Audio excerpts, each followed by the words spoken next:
Dobrý deň, vítam vás na dnešnom majstrovskom futbalovom zápase medzi FK Fatran Varín a Eška Radola. Predstavme si základné jedenásky, ktorých mužstva nastúpia.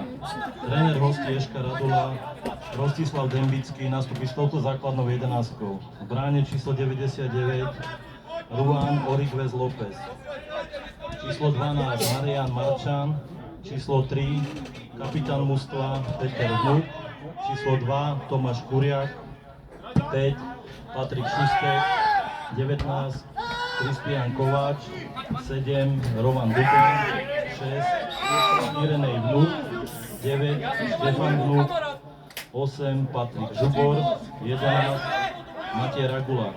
Na lavičke náhradníkov budú pripravení s číslom 1 Andrej Caltík, 16 Martin Kopas, 13 Andrej Kolibáč, 14 Alexander Richard, 10 Filip Višňák, 15 Denis Baliar.